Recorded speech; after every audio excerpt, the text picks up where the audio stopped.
अब शुरू होने जा रहा है देश का सबसे बड़ा मुकदमा, आपकी अदालत, रजत शर्मा के साथ।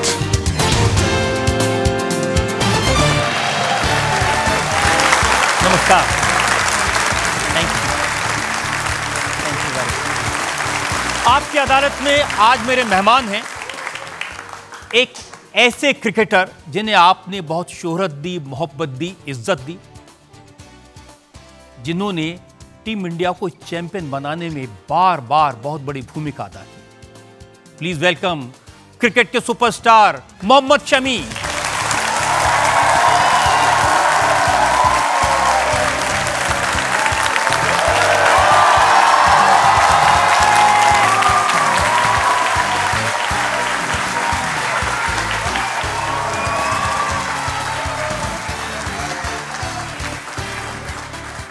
और आपकी अदालत में आज के हमारे जज भी बहुत स्पेशल हैं। इन्हें आपने टीवी पर इंटरनेशनल अंपायर के तौर पर देखा है। आईपीएल में सबसे ज्यादा मैचेस में अंपायरिंग करने का रिकॉर्ड इनका है। Please welcome umpire Anil Chaudhary.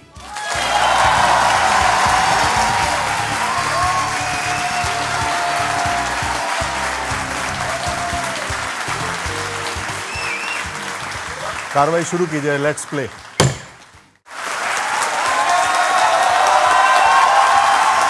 तो आइए शुरू करते हैं आपकी अदालत में आज का मुकदमा। पहला इल्जाम मोहम्मद शमी पर। आपकी अदालत में स्टार क्रिकेटर मोहम्मद शमी पर आरोप है कि ये अपनी अलग दुनिया में रहते हैं। मोहम्मद शमी, आपने एक गांव में, देहात में, फार्म हाउस पे एक अपनी अलग दुनिया क्रिएट कर ली है। पिच भी मेरी, प्लेयर भी मेरे, मैं और मेरी तन्हाई। कभी बैटिंग करते हैं, कभी बॉलिंग करते हैं। मैं ऐसी जगह पर पैदा हुआ हूँ कि मुझे वहाँ से मौका मिला है। उस जगह धरती से मैं जहाँ पे बॉर्न हुआ हूँ, वहाँ पे मुझे अपना नाम कमाने का मौका मिला है। अकेला तो क्या, फैमिली चाहिए और क्या चाहिए। बाहर की दुनिया के रंग से मतलब नहीं है। अपनी प्रैक्टिस करता हूँ, अपने खाना पीना, वहीं पे रहना सुबह से शाम तक अच्छा लगता है। फिटनेस का अलग अंदाज आपने क्रिएट किया है। नंगे पैर मिट्टी में दौड़ते हैं, कहते हैं घोड़े की तरह दौड़ना है मुझे। देखो, गधा मजदूरी का तो काम है, तो करना तो पड़ेगा क्योंकि वहाँ पे फैसिलिटीज़ का वो स्टैंडर्ड नहीं है। तो आप कह सकते हैं कि आप जो है उसमें ही आपको कुछ क्रिएट करना पड़ेगा। तो देसी ट्रेनिंग मुझे नहीं लगता कि अभी तक फेल हुई है और अभी तक कल्चर गया है, तो वो चल रही है। अगर रिकॉर्ड्स देखेंगे आप, तो मुझे लगता है कि विलेज के लोग ज़्यादा सक्सेसफुल हुए हैं अभी तक कंपेयर टू सिटीज़, क्योंकि बहुत सॉफ्ट होते हैं सिटी वाले। अब मैंने वो मिक्स और मैच किया है दोनों का कि हाँ, जिम का सेटअप जो मुझे क्रिकेट में चाहिए, मैं वहाँ पे जिम सेट किया है। लेकिन आउटडोर के लिए मैंने जो वो खेत हैं, जो आपने वीडियो देखी है या जहाँ से भी आपने देखा है, वो एक अलग ही पावर जनरेट करता है। जो दूसरे क्रिकेट स्टार्स हैं, किसी ने लंदन में घर बनाया, किसी ने दुबई में घर बनाया, किसी ने मुंबई में, और शमी को ये अमरोहा का गांव ही मिला था घर बनाने के लिए। गरीब आदमी, उतना पैसा नहीं है।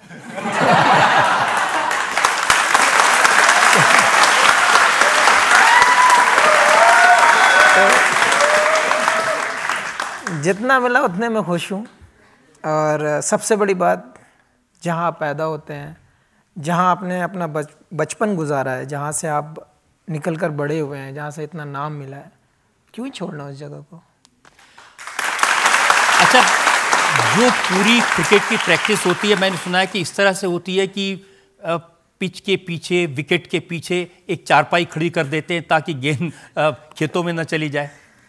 वो हाँ, पहले था ऐसा, क्योंकि जो मेरा दादा का जो मैंगो गार्डन था, उसके पास में भाई लोग ने मिलके, सब ने, ये लोग जब खेलते थे तो पिच बनाया था वहाँ पे सब।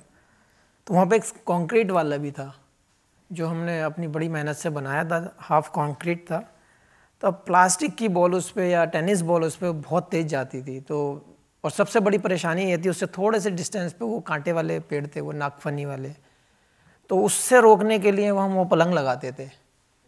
तो वहाँ पे जब छोटे थे तो वो चल रहा था, लेकिन जब हम बड़े हुए, हमारी स्पीड बढ़ी हुई, तो फिर नेट का सहारा लेना पड़ा। 3 भाई हैं और तीनों भाई फास्ट बॉलर बनना चाहते थे? क्योंकि पापा थे ना, पापा भी फास्ट बॉलर थे, तो वो हमारे ब्लड में ऐसा है कि जो बॉल पकड़ता है वो सबसे पहले बॉल ही पकड़ता है और तेज़ी फेंकने को देखता है, क्योंकि आप जब जो देखते हैं वही करते हैं हमेशा। आपके भाई बता रहे थे कि वो एक मैच में आपको ले गया क्योंकि एक प्लेयर कम पड़ गया था और छोटी उम्र थी, पिताजी ने मना भी किया था भाई इनको मत ले जाओ ऐसे मैच में, और फिर ये भी कहा था कि कम से कम बैटिंग मत करवाना, और वो भी करवा तो ओपनिंग मत करवाना। लेकिन शमी ने ओपनिंग की, बैटिंग की और खूब छक्के मारे। सर डर तो बहुत था, कभी खेला नहीं था ड्यूस बॉल से, ड्यूक्स की बॉल से कभी मैं मतलब प्रैक्टिस भी नहीं की थी। टेनिस बॉल खेलता था, इन लोगों ने देखा होगा कि हाँ मारता है तो ले चलो, ले गए उठा के वहाँ पे। तो पहले तो ये कॉन्फिडेंस दिया था कि जो मुझे पता था कि हाँ मुझे लेकर जा रहे हैं, मुझे फील्डिंग करनी है और थोड़ी सी बॉल डाल दूँगा। टॉस जीत के बैटिंग का फैसला करके आ गए, बोले बैट करो। वहाँ पे ले गए, जब खड़ा कर दिया तो कुछ नहीं, पापा से बहस हुई थोड़ा। एक एडवाइस अच्छी दी थी कि लाइन छोड़ देना बॉल की, बॉडी पे नहीं खाना है। पहला बॉल लगा, फिर लगता ही चला गया, पता चला 11-12 ओवर में 100 बना के आ गया अपना। पता ही नहीं चला। और उसके बाद में फिर मौका मिलने लगा मैच खेलने का? फिर तो डिमांड हो गई ना, क्योंकि आप पहली बार जब आप ऐसा कर देते तो फिर डिमांड में आगे बोले नहीं ये पीछे से नहीं आगे से खेलने वाला बल्लेबाज है। बट जो मैंने स्टार्ट किया था लोकल में, जो लोग मुझे जानते थे, मैं पहले बैटिंग ही करता था। बॉलिंग तो मैंने बाद में शुरू किया है, लेकिन हाँ जब बॉलिंग शुरू किया है तो पहले ही दिन से ही तेज़ फेंका है। तो ट्राई वही था कि फास्ट बॉलिंग है और वही करनी है। अभी भी हमने आपकी बैटिंग देखी है, 2 बार तो 50 लगा ही चुके हैं आप, और अभी रिसेंटली एक मैच में तो आप और बुमराह खेले जा रहे थे, आउट नहीं हो रहे थे। बड़ा कम मौका मिलता है ऐसा, क्योंकि जब हमारा नंबर आता है तो शायद सर से ऊपर हो जाता है पानी, या फिर ज़रूरत नहीं होती वहाँ पे रन की। लेकिन हाँ 250, वो भी इंग्लैंड में, यार मेरा तो हर आदमी का ड्रीम होता है कि इंग्लैंड में 50 बनाऊँ, मेरे हैं।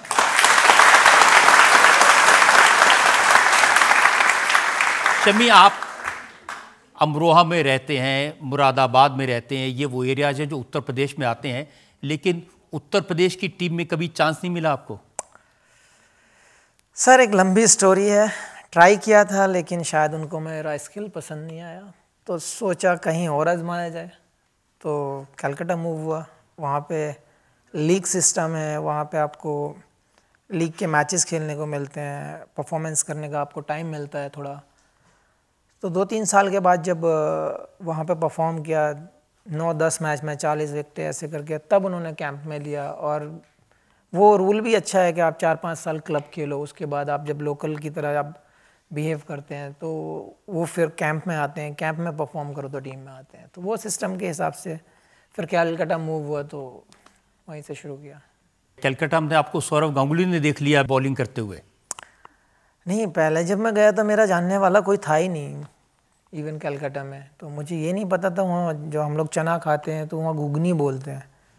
अब वो सामने रखी है तो मैं इंतज़ार कर रहा हूँ, मैंने इसके साथ, तो हम तो चावल खाते हैं या कुछ रोटी खाते हैं, और टोस्ट रखा था वहाँ पे। मैंने पड़ोस वाला कह रहा भाई खा क्यों नहीं? मैं खाऊँ किस चीज़ से, कुछ है नहीं मेरे पास, रोटी आने दो, राइस आने दो। तो बोले नहीं जो कुछ है यही है, खा लो। तो वो सूखा चना खा लिया फिर। और रहते कहाँ थे वहाँ?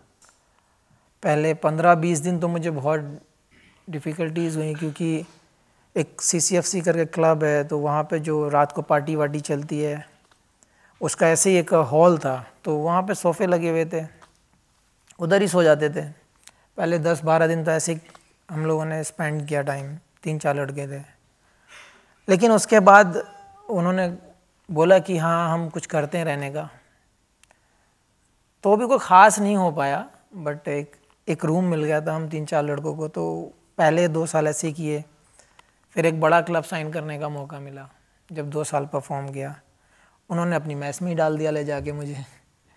मैं ठीक है हम यहाँ भी कर लेंगे, बट मन में ये था कि जब इतनी दूर आए हैं तो खेलना है। तो सारी जितने भी, कभी घर में कभी कपड़े, इवन पानी भी खुद मम्मी से ही मांगते हैं कि हाँ पानी दे दो आप, लेकिन वहाँ जाके खुद को कपड़े धोना है, अगले दिन मैच खेलना है, आके उसको वॉश करना है, फिर कपड़ों को, खाना बाहर से लाना नहीं लाना, वो सब बहुत डिफ़िकल्टीज थी। पहले 4-5 साल तो बहुत मुश्किल हुआ, लेकिन फिर यूज़ टू भी हो गया धीरे धीरे, लेकिन उसके बाद बेटर ही होता चला गया। पैसे मिलना कब शुरू हुआ? पैसे मिलना पहले साल तो उन्होंने मना ही कर दिया था, तुम्हारी शक्ल ही नहीं है पैसे मिलने की। गांव से गए थे, चांस का मौका था कि हाँ मिल जाए, चांस एक मिल जाए, एक मौका देते मुझे खेलने का, तो नहीं दिया। अगले साल हम दूसरे क्लब में ज्वाइन किए, तो पहले तो उन्होंने नखरे दिखाए भाई कि हाँ ऐसा वैसा। वो सीमेंट पे ले गए मुझे बॉल डलाने के लिए। सीमेंट पे तो बॉल, बैट नीचे ना आए बॉल निकल जाए इतनी देर में, तो बोले हम खिलाएंगे आपको। मैंने सर पैसे? तो बोले पैसे नहीं मिलेंगे आपको। मैंने फिर क्या होगा? तो बोले पहले हम पहले देखेंगे आपको, आपने अगर परफॉर्म किया तो हम सोचेंगे। 11 मैच खेला, 44 विकेटें ली, शायद 300 के आसपास रन बनाए, तो शायद उनको दया आई, 20,000 रुपये उन्होंने मुझे पहली सैलरी। लेकिन मुझे इतना प्रेशर कभी लाइफ में नहीं आया जितना उस सैलरी को लेके प्रेशर आया था लाइफ में। रात को ट्रेन में से आना था वापस, दून एक्सप्रेस आती थी। रात को ये ना हो कि चोर वाली जेब ना काट ले मेरी। पहली बार 20,000 मिले थे हमको। पूरे रास्ते हम जागते हुए आए कि भाई ये जेब ना कट जाए, और जेब में भी अंदर वाली, बाहर वाली नहीं रखेंगे। तो ऐसे करते हुए आए। आकर हमने अपनी मम्मी के सामने रख दिए वो पैसे। उन्होंने 1 रुपया नहीं लिया, बोले बेटे अपने सामान में लगा लो, आपका अच्छा होगा। अगर आपका करियर देखूं तो जैसे पहली बार आपके भाई साहब ले गए थे क्योंकि एक प्लेयर कम था, जितने भी चांस में रणजी में जो पहला चांस मिला वो भी एक प्लेयर इंजर्ड हो गया, ड्रॉप आउट हो गया, इसलिए चांस मिला। हाँ, क्योंकि वायरल चल रहा था उस टाइम पे, तो ईडन में हमारा मैच था। 7 प्लेयर को बुखार था उस टाइम। मुझे भी फीवर चढ़ रहा था क्योंकि वो डेंगू का टाइम चल रहा था उस टाइम। कलकत्ता में वो साइड मच्छर भी बहुत थे उस टाइम पे। मुझे भी डेंगू हुआ, बट वो हिम्मत करके हम लोग खेले, क्योंकि 4 ही प्लेयर ऐसे थे जो फ्रेश थे, बाकी सब अंदर बाहर आ जा रहे थे दवाई लेने के लिए। तो बड़ा मुश्किल में वो मैच खेला। शायद 3 विकेट मिले थे शायद पहले मैच में, और वो सीज़न में शायद 4 मैच खेल पाया था, और उसके बाद सीधा ICU में भर्ती।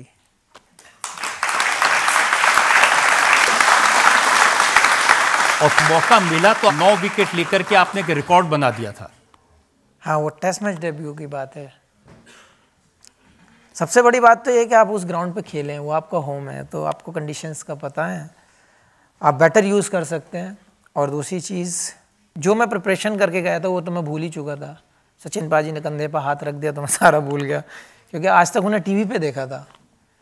अब वो बराबर में आए, क्या सोच रहे हो, ऐसे करके हाथ रखा, तो मैंने पाजी मैं सब कुछ भूल चुका हूँ। बोले जो करते आए वही कर दो।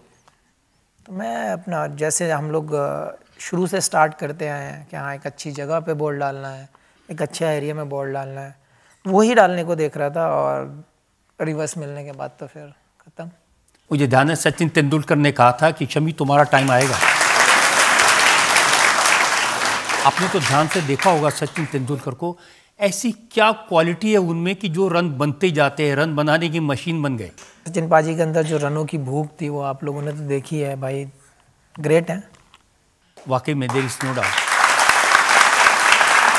2019 में भी आपको मौका मिला जब भुवनेश्वर कुमार इंजर्ड हो गए। देखो मेरी लाइफ में बहुत झटके लगे ऐसे ही हुआ है। 2019 वर्ल्ड कप की बात है, इंग्लैंड में हम लोग खेल रहे थे, और वो साल मुझे मौका जब मिला जब चोट लगी है। लेकिन अगर उस साल को आप देखते हो तो मैं 2019 का हाईएस्ट विकेट टेकर था वर्ल्ड का। तब मैं लाइन में था कि मुझे मौका कब मिलेगा। तब के सबसे ज़्यादा विकेटें मैंने ली थी। लेकिन मैं एक ही चीज़ मानता हूँ कि आप अल्लाह पे, आप अपने भगवान पे भरोसा रखो, आप मेहनत करते रहिए। जिस दिन आपको मौका मिलेगा ज़रूर उसका रिज़ल्ट मिलेगा, आप बस हमेशा लगे रहिए वहाँ पर। तो वो और 2022 याद है जब बुमराह इंजर्ड हुए तो मौका मिला और फिर आपने तो 153 की रफ्तार से बॉल फेंकी थी। सर वो तो पावर जनरेट करने की बात है, लेकिन कितने भी आप जितने भी आईसीसी इवेंट्स हैं मैं सब में वेट ही करता था कि हाँ मेरा नंबर कब आएगा, लेकिन जब नंबर आया है तो मैं शुक्रगुजार हूँ ऊपर वाले का कि छप्पर फाड़ के दिया उसे। ऊपर वाले थोड़ी सी देर लगाई, 2023 में भी देर आए दुरुस्त था। हार्दिक पांड्या इंजर्ड नहीं होते तो आपको मौका नहीं मिलता। हाँ मौका मिला तो आपने छप्पर फाड़ दिया। हाँ तो वही मैं कह रहा हूँ कि इवन हो सकता है इसमें भी कुछ बेहतर हो मेरे लिए, क्योंकि जब पुणे में मैच हो रहा था, शायद हाँ पुणे में मैच था, हार्दिक नहीं खेल रहा था, मैं खेल रहा था वो मैच, लेकिन सुबह वो आया, उसने बोला कि मैं अच्छा फील कर रहा हूँ शमी भाई, सॉरी यार मैं खेलना चाहता हूँ। मैंने अगर तू खेलना चाहता तो खेल, ये चीज़ कोच को बोलो, कैप्टन को बोलो, मेरे से बोल के कोई फ़ायदा नहीं, मुझे कोई एतराज़ नहीं है। तो बोला थैंक यू। वो जाके कोच से बात की, कोच बोले ओके ठीक है। पता नहीं लकीली उसके शायद चोट लगनी थी, वो मैं नहीं खेला, उसकी चोट लगी, उसके बाद से मैं रेगुलर खेला और रिज़ल्ट आपके सामने। एक मौका ऐसा था जिसमें लोगों ने बहुत बुरा माना, बहुत निराश हुए लोग, जो न्यूजीलैंड के खिलाफ मैच था तो बहुत रन दे दिए थे। हर दिन तो मेरा नहीं हो सकता, मैं कोशिश ज़रूर करता हूँ, हमेशा ये सोचता हूँ कि अपना बेस्ट दूँ, अपना 100% दूँ, मोर देन 100% दूँ वहाँ पे, और अपनी कंट्री के लिए जितना भी कंट्रीब्यूट कर सकता हूँ मैं वो करूँ। इतनी लंबी यात्रा करके यहाँ तक पहुँचे हैं, इसका अंदाज़ा आज जो यहाँ लोग बैठे हैं उनको हो गया होगा। हम जनता से पूछते हैं, अगर आप सवाल पूछना चाहते हैं शमी की लाइफ के बारे में। मेरा आपसे सवाल है सर कि रोज़ों के वक्त मैच के दौरान आपकी एक वीडियो वायरल हुई थी जूस पीते हुए, उस पर आपको काफ़ी ट्रोल किया गया था, तो आप ऐसी सिचुएशंस को कैसे हैंडल करते हैं? मेरे धर्म में, मेरे जो मुस्लिम समाज में कितनी मुझे छूट मिली हुई है, अगर मैं उस रोज़े को बाद में रख सकता हूँ या बाद में उसको कंप्लीट कर सकता हूँ तो मैं ज़रूर उस चीज़ को करूँगा जिसमें ज़्यादा लोगों के लिए, ज़्यादा जैसे मेरे देश के लिए, मेरे लिए सबसे पहले आता है। और मेरे धर्म में हमेशा कहा गया है कि अगर ऐसी सिचुएशन है कि आप ट्रैवल भी कर रहे हैं और आप बाहर हैं और आपकी सिचुएशन ऐसी है कि आपको 100% चाहिए तो आप कर सकते हैं। रोज़ा हम बाद में भी रख सकते हैं, वो हम कंप्लीट करते हैं। आप ये सब हम मुस्लिम समाज में हमेशा ये होता है, जो आपके रोज़े बीमारी को चलते या किसी चलते छूटते हैं तो आप उसको बाद में कंप्लीट कर लेते हैं, तो वो ऑप्शन है। अब रील वायरल कर दी या कोई वीडियो हमारी वायरल कर दी, उससे तो मुझे कोई फ़र्क नहीं पड़ने वाला, क्योंकि मैं कंट्री के लिए सबसे पहले कंट्री देखूंगा अपने लिए। और मुझे क्योंकि 50 ओवर का मैच है, ऐसा तो नहीं कि 2-4 मिनट की बात है या फिर आप रेस्ट कर लेंगे। रूल्स रेगुलेशंस इतने हैं कि आप बाहर नहीं जा सकते, तो उस सिचुएशन को देख के मुझे कंट्री को पहले प्रेफर देना पड़ा है और कंट्री के लिए मैंने वो रोज़ा छोड़ा और उसके बाद मैं उस चीज़ की पेनल्टी भुगतूंगा और उसको मैं पूरा करूँगा। तो ये मैं जानता हूँ, मेरा फैमिली जानता है और मेरा दिल जानता है या वो जानता है। मैं किसी को जस्टिफाई करने नहीं चाहता। शमी, मुझे याद है बरेली के एक मौलाना ने फतवा जारी कर दिया था कि ये बड़ा गुनाह कर दिया शमी ने। उसी चीज़ का एक्सप्लेनेशन दे रहा हूँ कि अगर आप उस चेयर में बैठने के बाद आप ऐसा स्टेटमेंट देंगे तो मुझे ऐसा लगता है कि आप शायद फेम और नेम की वजह से कर रहे हैं, उससे मुझे कोई फ़र्क नहीं पड़ता, आप चाहें जो भी हो। और ज़्यादातर चीज़ें आपके बारे में कही जाती हैं पाकिस्तान के लोगों की तरफ से, जब उनको एनालाइज करते हैं वो पाकिस्तानी, उन्होंने तो शमी कबाब वहाँ बनाना शुरू कर दिया है। मैंने इंग्लैंड के खिलाफ यहाँ विकेट ली तो वहाँ कबाब बैन हो गया। कुछ लोग मुझे कबाब खाने का सोचते हैं। आजकल की सोशल मीडिया ऐसी है कि आप आइडिया नहीं लगा सकते कि यहाँ का बंदा बोल रहा है या इधर का बंदा बोल रहा है। तो मुझे लगता है कि अगर ऐसी कोई सिचुएशन आती है तो इग्नोर मारना सबसे बेस्ट है, आप उसको लीव करें। जब पाकिस्तानी टीम के विकेट लिए तो कहा गया कि शमी जिस बॉल से बॉलिंग करते हैं उसमें चिप लगा दी गई है। ये अंपायर साहब भी बैठे हैं यहाँ पे यही लोग लेके आते हैं बॉल, जो बॉल सेलेक्ट होती है। लोगों को एक्चुअल में नहीं पता है, और मुझे लगता है ये जेलसी वाला सीन है और कुछ नहीं है। क्योंकि जब हम परफॉर्म करते हैं, जब हम बैटर करते हैं, तो सामने वाला जलने लगता है खुद ही। तो मुझे नहीं लगता कि ये कोई सेंस वाली, या फिर यार आप एक अच्छे प्लेटफॉर्म पे आपने परफॉर्म किया है, आप लेवल खेले हो, अच्छा नेशनल खेले हो, और आप नेशनल टेलीविज़न पर अगर ये बात करते हो, तो मुझे लगता है कि मुझे लगता है पब्लिक को उसके बाद उनको भी नहीं सुनना चाहिए। आप तो उनके साथ खेलते हैं, तो पाकिस्तानी प्लेयर्स को इतनी मिर्ची क्यों लगती है?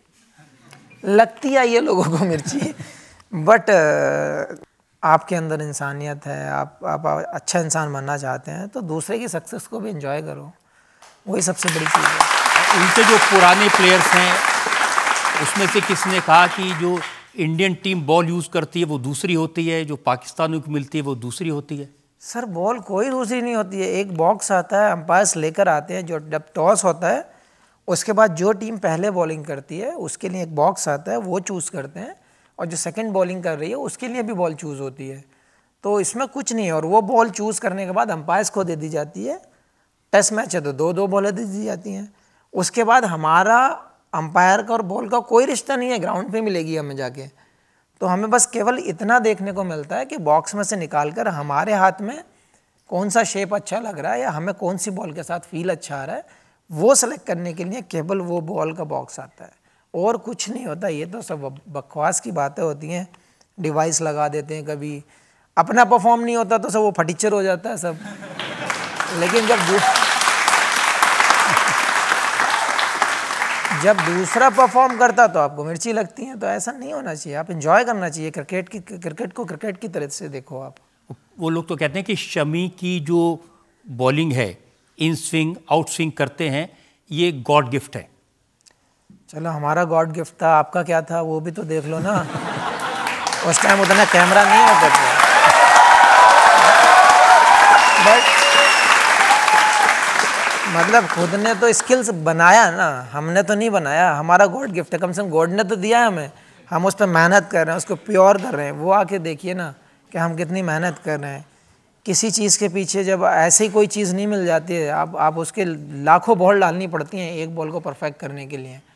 तो वो जो मेहनत कर रहे हैं आप उसको ऐसे ही धुएं में उड़ा दे रहे हो, ऐसे ही मिट्टी में मिला दे रहे हो, ऐसे नहीं होता है। मैं हमेशा यही कहता हूँ, अगर आपका मेहनत कर रहा है बंदा, तो आपको उसको सहारा देना चाहिए, टांग नहीं खींचनी चाहिए उसकी। तो अगर कोई स्किल पसंद आ रहा है तो तारीफ़ ही कर दो, कुछ ना करो, घर से तो कुछ नहीं दे रहे ना। तो वो चीज़ें होती हैं, आप वो आदमी का मेंटलिटी होता है कि आप कैसा सोचते हो दूसरे के बारे में। और वो भी दिन याद है जब पाकिस्तान के खिलाफ आप खेल कर आए थे, तो आपके गांव में 50,000 लोग इकट्ठे हो गए थे। सो वो डेब्यू की बात है, वो हमने भी एक्सपेक्ट नहीं किया था कि इतने लोग आएंगे, क्योंकि गांव में कभी इतने लोग देखे ही नहीं थे। हाँ, दिल्ली में ही मैच था, और सीरीज़ का आखिरी मैच था। हम लोग 168 समथिंग आउट हो गए थे, और हम लोगों ने वो मैच जीता था। अब मैं यहाँ से निकला, भैया लेने आए थे, तो पापा ने फ़ोन किया, बोले मैंने क्या प्लान है, बोले घर आ जाओ, 10-5 लोग हैं। ठीक है, घर आ रहे हैं। हम लोग जब हाफवे में पहुँचे तो बोले वो थोड़े से लोग ज़्यादा हो गए हैं, 100-200 लोग होंगे, तो वो केक काटना चाहते हैं। मैं ठीक है, काट देंगे, कोई बात नहीं। जब हम अपने लोकल डिस्ट्रिक्ट के जब हम एंट्रेंस पे पहुँचे तो वहाँ पे 50 गाड़ियाँ खड़ी थी। तो बोले हम लेने आए हैं। मैंने लेने आने का आपका ये हाल है तो आगे कितने लोग होंगे? बोले आगे का मत पूछो, आप चल के देखना। 3-4 किलोमीटर तक रोड बंद था वहाँ पे, सर ही सर दिख रहे। मैं भैया को बोला गाड़ी घुमाओ यहाँ से, क्योंकि हमारे साथ तो कोई नहीं था, 4 दोस्त ही थे बस, और तो कोई नहीं था। तो मैं पापा को फ़ोन किया, मैंने पापा अब क्या? बोले कुछ नहीं, आना ही पड़ेगा।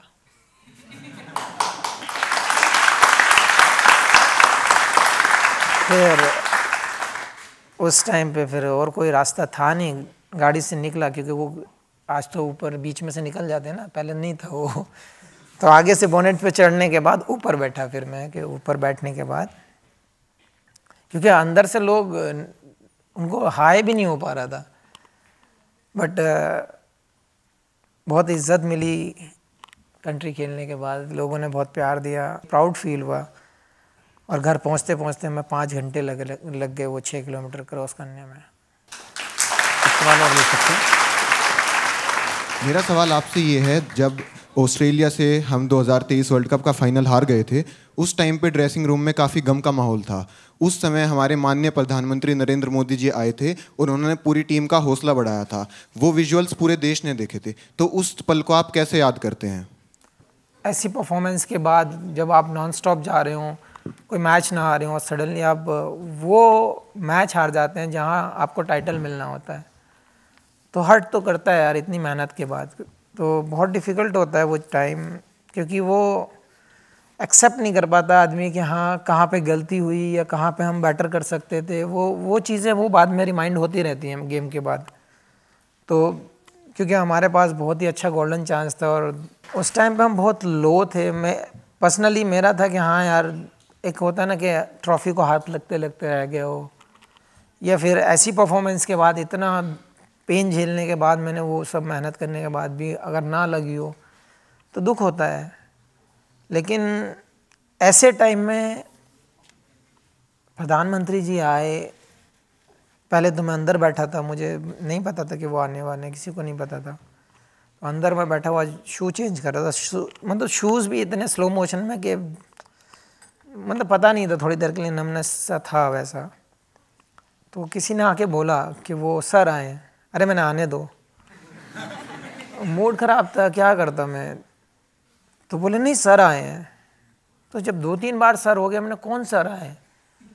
बोले वो प्रधानमंत्री जी आए हैं। तो मैं खड़ा हुआ एकदम से, मैंने यार तो मैं गया वहाँ पे, तो वो जिस एंटर हो रहे थे उस टाइम पे, उन्होंने आके, आपने देखी हैं वीडियोस, बोला। और बहुत बड़ी बात होती है यार, क्योंकि देखो अच्छे में सब सेलिब्रेट करने आ जाते हैं, हर जगह मिल जाएगा आपको देखने को। लेकिन कहते हैं कि सच्चा साथी वही होता है जो दुख में आपके साथ खड़ा हो। और मैं मानता हूँ कि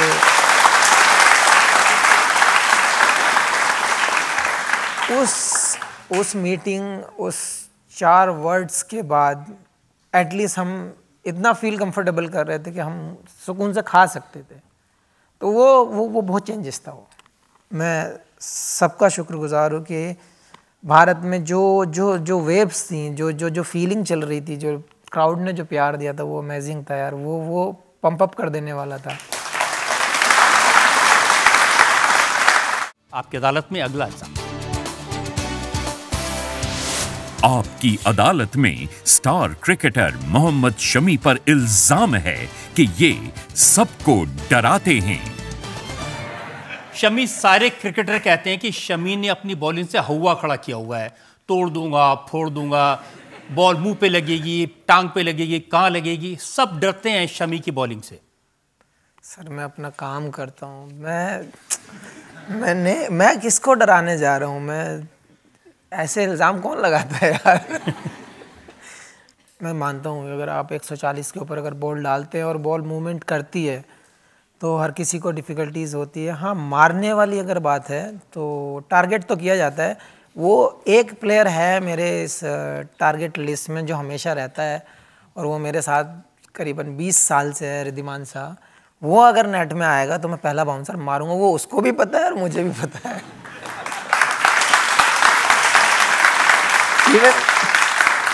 इवन हम दोनों को नहीं, पूरी टीम को पता है। बोले ये अंदर गया और ये बॉल डाल रहे थे, पहला बाउंसर मारेगा इसको। क्योंकि मुझे पता है कि वो बहुत ज़्यादा फ्लेक्सिबल है। मतलब एक होता है ना कि आप प्लेयर शॉट मार दे तो अच्छा लगता है कि हाँ शॉट मार दिया, या बीट होगा तो ऐसे डर के बीट हो जाए तो वो अच्छा लगता है। वो जो लेफ्ट करता है वो एक अलग ही टाइप का एक फ्लेक्सिबिलिटी है उसके अंदर। वो ऐसे बैंड हो जाता है जैसे हम आगे बैंड होते हैं, वो ऐसे पीछे बैंड हो जाता है। तो मुझे उसको बाउंसर मारने में इसलिए अच्छा लगता है और उसको कोई एतराज़ नहीं है। तो नेट में अगर ऐसा बैट्समैन मिल जाए तो फिर क्या कहने हैं। तो मेरे साथ तो वो बेस्ट बडी है वो शुरू से। अब रोहित शर्मा शिकायत करते हैं, वो तो दुनिया के सबसे खतरनाक बैट्समैन में एक हैं। अच्छा, आप मुझे एक बात बता दीजिए, अगर मैं नेट्स में आप मुझे बोलो आप मुझे बाउंसर नहीं मारोगे तो मैं बाउंसर की प्रैक्टिस करूँगा कब?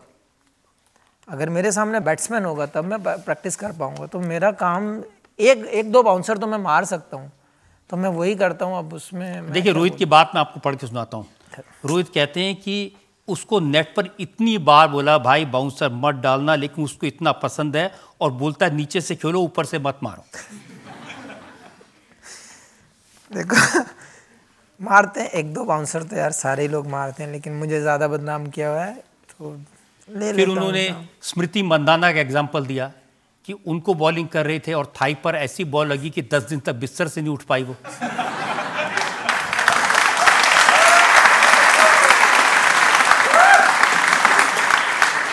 नहीं, वो तब मेरा घुटने का ऑपरेशन हुआ था 2015 वर्ल्ड कप के बाद। तो रिहैब चल रहा था, वुमेंस टीम आई हुई थी इंडिया की एनसीए में प्रैक्टिस करने के लिए। तो फिजियो बोले आपको 4 ओवर 5 ओवर डालने हैं और शॉर्ट रनअप से डालने हैं, 4-6 कदम से डालने हैं। मैंने यार मेरा मैच चल रहा, मैं इनको डाल सकता हूँ, क्योंकि मैं अकेले डालने में बोर हो जाता हूँ, तो मुझे बैट्समैन चाहिए। तो उनको भी लगा 4-6 कदम से क्या ही तेज डालेगा, वैसे भी टांग से लंगड़ा तो रही है। तो गर्ल से भी पूछा, बोले 6 कदम से 5 कदम से डालेंगे आप, ओके है? बोले हाँ ओके है। अब उन्होंने ये एक्सपेक्ट नहीं किया तो स्विंग भी होगा, उनको तो पेस का ही आइडिया था ना कि 30 यार्ड से भाग के आता है तो तेज़ डालेगा। अब उन्होंने वैसे शॉर्ट किया उसको, मैंने उससे बात की तो मेरे उसको आइडिया था कि हाफ होगा तो मतलब 130 तो आएगी, उससे हाफ होगा तो मतलब 110-15 होगी, वैसे करके उसने आइडिया लगाया था। लेकिन स्विंग होगी ये उसने आइडिया नहीं लगाया था। पहली बॉल 2 बॉल में उसको बाहर निकाला तो वो बीट हो गई वहाँ से। अब अंदर वाला जब बॉल डाला वो उसको इनर थाई पे लगा, वहाँ से ख़त्म। फिर तो मैंने अपनी बॉलिंग अकेले में डाली जाके। मैंने नहीं भाई, ये मेरे सर पड़ जाएंगे। देखिए, विराट कोहली जैसा प्लेयर वो ये कहता है कि शमी की बॉल खेलना इम्पॉसिबल है, ये नहीं पता कि बॉल अंदर आएगी कि बाहर जाएगी। झूठ बोल रहा है वो। लेकिन जब विराट और रोहित होते हैं तो हम कंपटीशन रखते हैं कि हाँ वो कहता है कि मैं आउट नहीं होऊंगा और हम सोचते हैं हम आउट करेंगे। तो ऐसा होता है कभी कभी बहुत अच्छी बॉल पे शॉट जब मारता है तो फिर हंसता भी है सामने से। अब दोनों तरफ चल रहे हो तो फिर कैसे होगा। लेकिन विराट को आउट करने का फॉर्मूला आपने बनाया हुआ है? होता है सर, जब वो रन भी तो बनाता है ना। तो दोनों साइड से चलता है कि जब आप एज ए बॉलर सोचेंगे तो आप आउट करने को देखेंगे, अब जब एज ए बैट्समैन आप सोचते हैं तो आप हमेशा रन करने को देखते हैं। तो दोनों डिपार्टमेंट ऐसे ही उसी एग्रेशन में चलते हैं, दोनों एक दूसरे के अगेंस्ट कि हाँ ये मुझे ज़्यादा मारेगा तो मैं इसको आउट करने को देखूँगा। ठीक है, अच्छा बैटल है। लेकिन आप दोनों जब एक टीम में होते हैं, आप विकेट लेते हैं और सेलिब्रेट विराट करते हैं। ये कई सारी पिक्चर्स भी हैं। एक दिन मैंने उसको पूछा भी तो बहुत अजीब सा पिक्चर था, विकेट मुझे पता है मैंने आउट किया इसको, और पिक्चर के अंदर विराट कोहली की फ़ोटो है, स्टंप से ऊपर जंप, उसमें सेलिब्रेट कर रहा है वो। मैंने वो पिक्चर उसको भेजा, मैंने पूछा, मैंने भाई ये क्या है? बोले क्या है? ऐसे बोलते क्या है? मैं तो मज़े कर रहा हूँ, भागो तुम। मैंने यार ऐसा नहीं होता है, अगर तुम फास्ट बॉलर होते तो आप कैसे करते? आपकी एनर्जी तो सेलिब्रेशन में निकल जानी थी सारी, बॉलिंग कब करते तुम? बोले इसीलिए तो नहीं बना।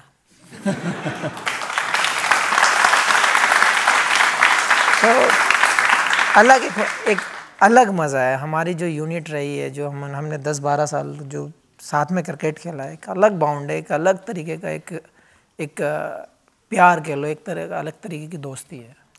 लेकिन रोहित ज़्यादा डेंजरस बैट्समैन है बॉलर के लिए?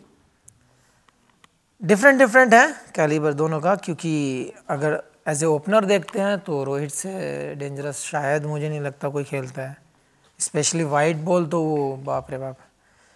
अगर 3 नंबर आप देखते हैं तो विराट कोहली नाम फट से मुंह पे आ जाएगा आपके। तो दोनों एक अलग लेवल के बैट्समैन हैं, बहुत ही रेयर देखने को मिलते हैं। आप जब उनको खेलते हुए देखोगे तो आपको भी लगेगा कि हाँ कुछ इम्पैक्ट आ रहा है बॉल लगने का बैट में। तो वो फील जो है, वो जो कॉन्फिडेंस है उन लोगों का खेलने का, जो प्रिपरेशन है, वो एक अलग लेवल है। लेकिन रोहित ज़्यादा सेलिब्रेट नहीं करते। अब सबका अपना अपना स्टाइल है, कि आप शांत रहकर काम करना चाहते हैं। हमें एक मिल जाए तब हमें ऐसा ही सेलिब्रेशन है सड़ा सा, अगर हमें 5 मिल जाए हमारा फिर भी वैसा ही सेलिब्रेशन है। तो हम भी चेंज नहीं होते, वैसे ही रोहित है 100 बनाएगा तो बैट उठा देगा, बस इतना ही करता है और मार मार के बॉल फाड़ देता है।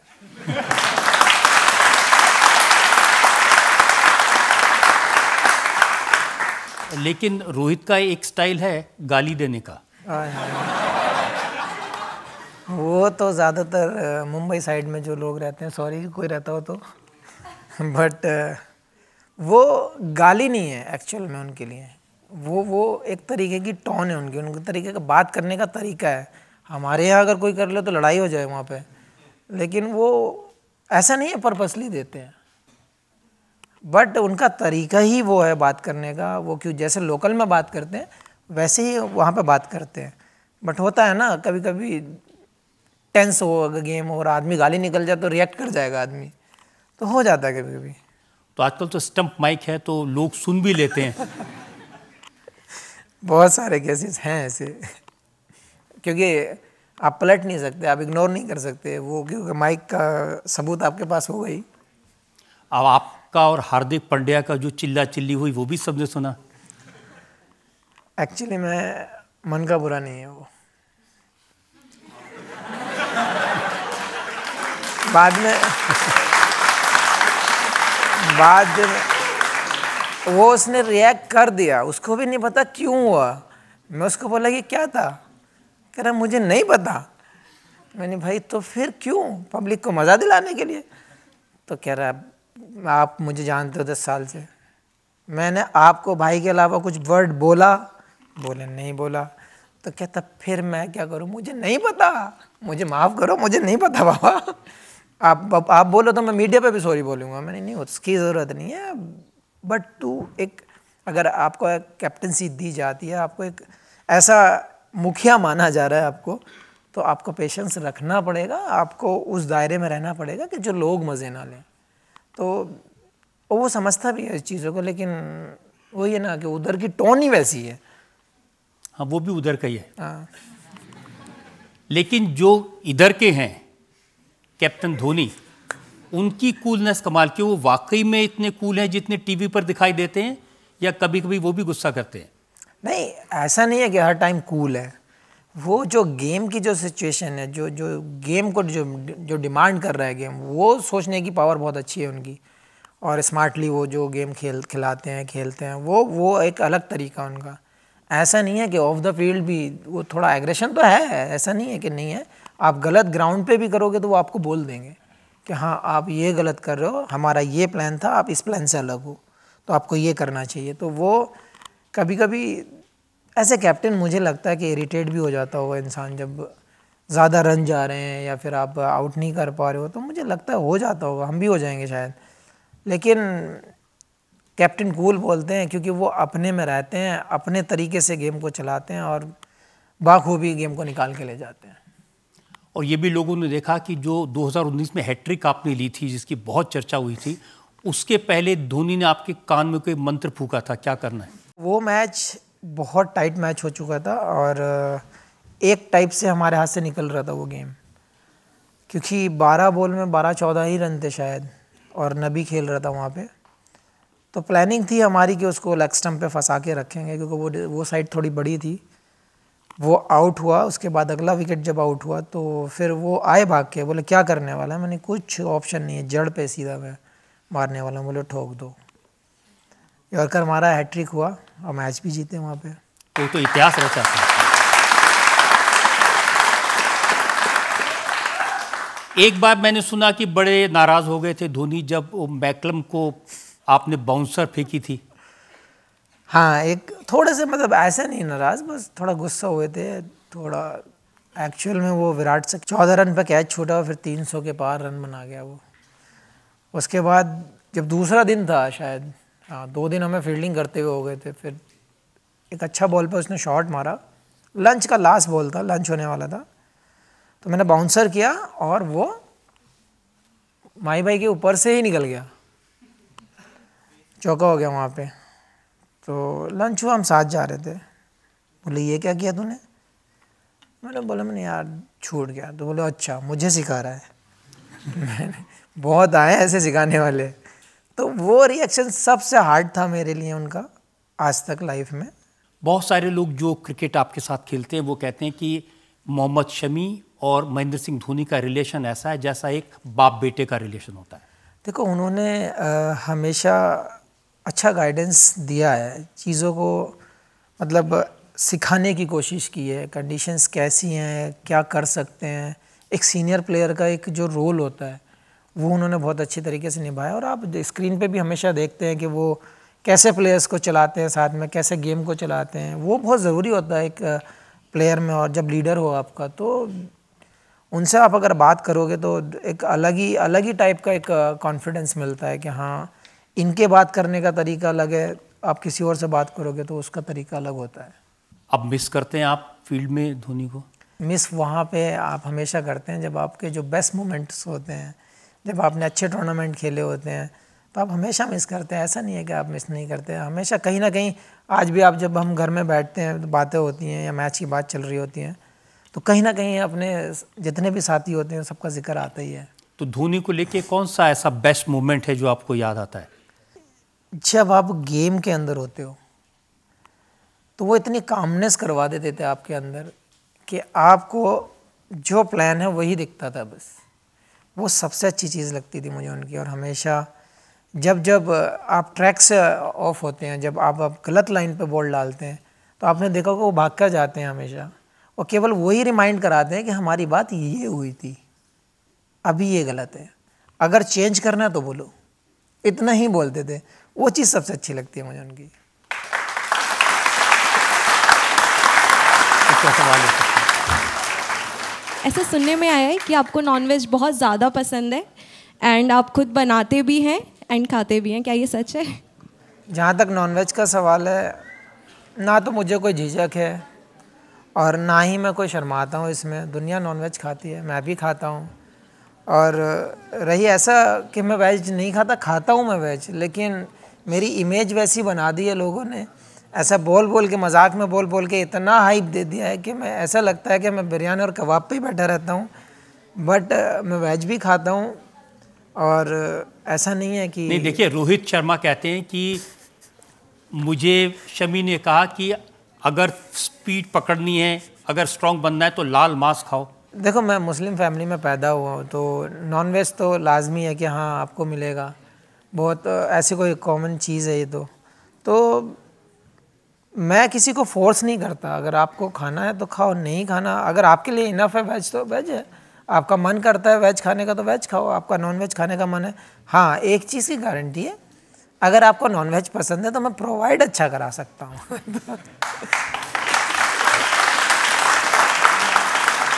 रवि शास्त्री कहते हैं जब वो कोच थे, मैच चल रहा था, लंच टाइम में उन्होंने आपकी प्लेट देखी बिरयानी से भरी हुई तो वो कमेंट करके गए थे, आपने गुस्से में प्लेट फेंक दी थी। हाँ, 2018 की बात है जब हम साउथ अफ्रीका लास्ट वाला मैच जीते थे, वो वाले मैच की बात है ये। तो अब लंच, मेरी क्या गलती है उसमें? मुझे ये जानना था उनसे। मैंने, भाई आपने बिरयानी मंगाई है, आपके मैनेजर ने बिरयानी लंच में प्रोवाइड कराई है, तो मैं क्या खाऊंगा तो बिरयानी। जब खाने में बिरयानी लगी तो बिरयानी खाऊंगा। तो एक तो हम फील्डिंग करके, पहले दिन हमने फील्डिंग की थी, अगले दिन लास्ट दिन था तो हम फील्डिंग करने वाले थे। एक सेशन हम लोग फील्डिंग करके आए, गर्म था एकदम, तो मैंने यार जल्दी खा लेता हूँ और फिर थोड़ा सा आइस बात लूँगा, उसके बाद मैं ग्राउंड पे जाऊँगा। अब मैं जल्दी खाने के चक्कर में उस टाइम रवि भाई एंटर हुए थे, तो उनको लगा बहुत बेसब्रेपन में खा रहा है, इसको कोई मैच की नहीं पड़ी है। तो वो सीन वहाँ पे हो गया। बोले तो इसे तो बस बिरयानी खिलाओ, इसको कोई फ़र्क नहीं पड़ता। मैंने यूँ देखा, मैंने यार क्या है ये, बिरयानी फेंका नहीं था। मैंने प्लेट को उधर टेबल पे पुश किया और मैं खड़ा हुआ, जाके आइस बात लिया, मैं तैयार हुआ, ग्राउंड पे चला गया। फिर आए बात करने बीच में 2-3 जन, मैंने, मेरे से बात मत करना, अभी मैं उस फ्रेम में नहीं हूँ कि मैं किसी से बात करूँ, मैं मैच के बाद बात करेंगे। बोले खाना तो खा ले जाने से पहले। मैं नहीं खाना, मुझे चाहता हूँ मैं। उसके बाद गया, मुझे लग रहा है 6 या 7 ओवर में टीम ख़त्म की और वापस आया, फिर बिरयानी खाने लग गया। रवि शास्त्री ने कहा कि इनका गुस्सा बरकरार रहने तो गुस्सा फील्ड में निकालेगा।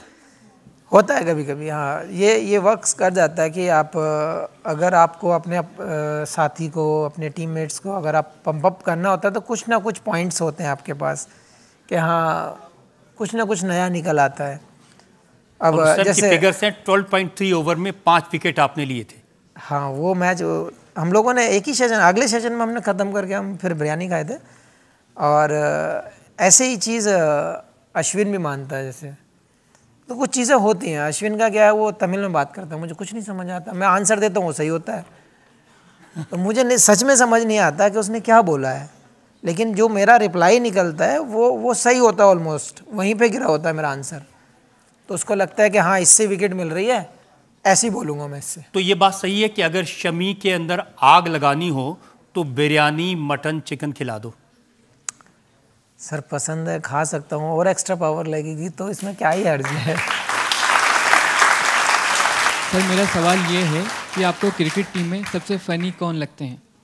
चहल को कह सकते हैं, क्योंकि जैसी उसकी बॉडी है वो पंगे उससे बड़े लेता है।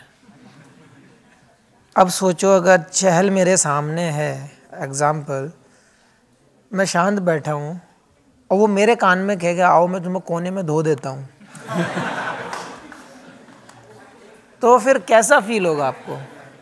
मतलब चहल मेरे को बोलेगा कि आपको मैं धुलाई करूँगा, आपको मैं काट के भाग जाऊँगा, ऐसी हरकतें वो करता है। तो सबसे फनीएस्ट तो वही है। मैं गलती से कहता हूँ तो हाथ से जोर से अगर हाथ पकड़ा तो टूट सकता है। शिखर धवन भी बहुत शरारतें करते हैं। उसका वो नेचर है। शिखर हमेशा वो जो पंजाबी वाला मूड है एकदम वो ऑन रखता है, हमेशा गाने गाता रहेगा, ठुमके मारता रहेगा, और उसको पसंद है वैसा चहल पहल करना थोड़ा, तो वो डिफरेंट टाइप के मूड में रहता है एकदम। सर मैं स्टार्टिंग से ही आपको अपना आइडल मानता हूँ। Thank you. मैं आपसे ये जानना चाहता हूँ कि जैसे हम आपको आइडल मानते हैं, आपसे देख के बहुत कुछ सीखते हैं, आपको देख के, तो मैं जानना चाहता हूँ कि आप किसको अपना आइडल मानते थे स्टार्टिंग से ही? स्किल वाइज अगर आप देखते हो तो डेल स्टेन मेरी कैटेगरी में आते थे। हाइट भी कोई इतना ज़्यादा नहीं था, पेस भी उतना ज़्यादा नहीं था, कोई ऑलमोस्ट मेरे आसपास ही थे वो। तो मुझे सिमिलैरिटी में तो वो पसंद थे, लेकिन सीखने को जैसे बात हुई हमारी वसीम अकरम से मुझे बहुत सीखने को मिला, ज़हीर भाई से बहुत सीखने को मिला, आशीष नेहरा से मुझे बहुत सीखने को मिला। रोल मॉडल हमेशा ऐसा होना चाहिए जो आपके लेवल में रहना चाहिए। मेरा तो डेल स्टेन थे भाई। आपकी अदालत में अगला है। आपकी अदालत में स्टार क्रिकेटर मोहम्मद शमी पर आरोप है कि ये बहुत आलसी हैं। ये आरोप शमी मेरा नहीं है, विराट कोहली का है। विराट कोहली कहते हैं कि हमारे यहाँ अगर कोई सबसे आलसी है तो मोहम्मद शमी है। मसाज कराने काका के रूम में जाता है तो 3-3 घंटे वहीं सो जाता है। आप टेस्ट मैच खेल रहे हैं तो बॉडी टायर्ड होती है, और शायद ऐसा हुआ हो कि शायद उसको मसाज मेरे बाद हो और मसाज करते मेरी आंख लगी हो तो पता नहीं, बट यार लेज़ी का टैग मिला है। मुझे बुरा तो नहीं लगता, बट क्यों लगा है मैं वो सोचता हूँ। सबसे टफेस्ट जॉब मेरे पास है, सबसे ज़्यादा मैं भागता हूँ। अगर कोई सिचुएशन आ जाती है तो फास्ट बॉलर को बुलाया जाता है। अगर ऑफ द फील्ड अगर आप देखते हैं, अगर वहाँ पे बंदा अगर रिलैक्स है तो क्या ही हर्ज है यार, बट ठीक है। वो आपको लेजी नहीं लाला कहता है। इस मतलब का भी मुझे आज तक नहीं पता क्यों पड़ा। मेरे पेट बड़ा नहीं है, मैं ज्वेलरी का काम नहीं करता, और कोई भी लाला होते हैं ना, 2-3 तरीके के लाला होते हैं, तो मुझे नहीं पता चला कि लाला नाम कैसे पड़ा, बट दिया उसी ने है। ये विराट की हरकतें हैं सारे, लेज़ी बोलना या फिर लाला बोलना, क्योंकि जब आप इंडियन टीम में आते हो आपको कोई ना कोई नाम ज़रूर दिया जाएगा, आपके नाम से थोड़ा हटके होगा वो। और विराट को आपसे कुछ खास प्यार है। मैंने देखा कि कमेंटेटर आपसे अंग्रेज़ी में पूछ रहा था, फॉरेनर था, आप इंग्लिश में जवाब दे रहे थे, वो साथ में चतुराई से मुस्कुरा रहे थे। बोल दिया टूटा फूटा जो याद था, बट हाँ, मैं लेके गया था, न्यूजीलैंड की बात है, मैन ऑफ द सीरीज़ के लिए इंटरव्यू के लिए बुलाया था, तो मैं ले गया, मैंने चल भाई, तो मुझे पता नहीं वो उनका एक्सेंट थोड़ा दूसरा होता है, मैंने एक दो पता चला, उसने पूछा इधर का, मैंने बोल दिया इधर का, तो चल भाई ले गया। फिर उसने पूछा तो सिंपल से थे, तो मैं कोशिश कर रहा था देने के आंसर्स, तो बाद में जब ख़त्म हो गया तो मुझसे बोले मुझे क्यों लाया था। लेकिन वो कमेंटेटर ने हिंदी में आपसे कहा था कि अच्छा इंग्लिश बोला। सर ट्राई करता हूँ, बट यही है कि मैं कभी शर्माता नहीं इस चीज़ में। अगर आपको जो चीज़ नहीं आती तो सामने बोल दो नहीं आती है भाई, कि ठीक है हिंदी में बात कर लो। अब हम ऐसे पाकिस्तानियों की तरह तो है नहीं कि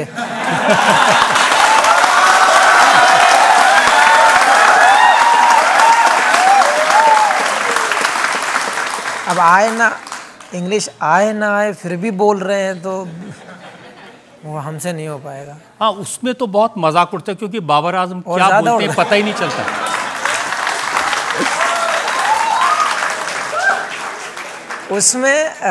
उसमें और ज़्यादा मजाक बनेगी आपकी। इवन जब आपको पता है कि आप हिंदी में कंफर्टेबल हैं, आप इंग्लिश में कंफर्टेबल हैं, आप सामने से बोल दो कि हाँ मैं यहाँ पे कंफर्टेबल हूँ, मैं इस चीज़ में ही बात करूँगा, तो मुझे तो लगता नहीं कोई हर्ज है, कोई शर्म वाली बात है या आपको नीचा दिखाने वाली बात है, कोई नहीं, सबका अपना अपना। और आपने डेब्यू किया था, जब पहले दिन आप ड्रेसिंग रूम में थे, तो आपको भाषण देने के लिए, स्पीच देने के लिए कहा था उन्होंने? अरे वो तो बहुत डेंजरस था, क्योंकि जितने भी स्टार थे सब सामने ऐसे बैठे थे, और यूवी पा ने मुझे चेयर में खड़ा कर दिया। इंग्लिश आती नहीं है, सबकी लैंग्वेज बोल नहीं सकता, और सबसे बड़ी बात, ऐसे जब देख रहा था तो सारे चेहरे ऐसे थे ना कि जिनको तो टीवी पे ही देखा है। तो मैच से पहले जब मीटिंग होती है तो हमें स्पीच देनी पड़ती है, तो आपको अपने बारे में बताना पड़ता है। मैं खड़ा हुआ, मैंने भाई हिंदी में बोलूँ चलेगा? तो बोले हाँ चलेगा। 4 लाइनें मुश्किल से मुंह से निकल पाई, क्योंकि सबके सामने मुंह खुल कर आ रहा था। मुश्किल से अपना इंट्रोडक्शन दिया। मैंने भाई लोग, आपसे जितना हो सकता है मैं उतना सीखने की कोशिश करूँगा, आगे उसके हाथ में सब, बाकी कुछ नहीं बोल पाया। लेकिन एक मोमेंट है विराट को लेकर, आपको लेकर, जो हमेशा लोगों ने देखा, उसको याद करते हैं। जब वर्ल्ड कप जीते, आपकी मदर आई तो उनके पाँव छुए विराट ने आगे जाके। एक्चुअली मैं बहुत टाइम से विराट की, और जब मैं बात करता था मम्मी से तो विराट कभी निकलता था, हम ऐसे पूछते थे मैं मम्मी है, तो मम्मी को दुआ सलाम करके निकल जाता है, या खाना नहीं भेजा ऐसे करके बोल के चला जाता है। स्पीकर पे फ़ोन था, मम्मी से बात कर रहा था, मैं खा रहा था, बोला अच्छा एक को भेज दी दूसरे को नहीं भेजी, तो ऐसे करके बात करता था। तो मम्मी कभी मिली नहीं थी उससे सामने से, क्योंकि मेरी फैमिली बहुत रेयर जाती है मैचेस में, मैच देखने के लिए। तो मुझे लग रहा है 7-8 साल के बाद तो पहला मैच देखने आए थे, दावत देनी पड़ती कि भाई आ जाओ देख लो, नहीं मैच है। तो वो चैम्पियंस ट्रॉफी की बात है, तो मम्मी गई हुई थी वहाँ पे, तो मम्मी आई ग्राउंड पे बुलाए मम्मी को, तो फिर मैं गया, तो मैंने मम्मी आई हैं, तो वो जल्दी से आया, तो वो फ़ोटो वहाँ का है। और एक और आपके दोस्त हैं ईशांत शर्मा,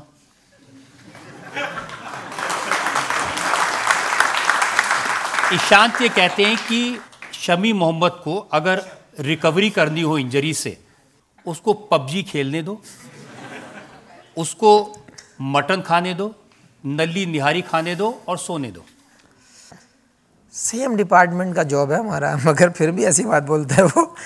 लेकिन हमारा जो बाउंडिंग है वो एक अलग लेवल का है भाई।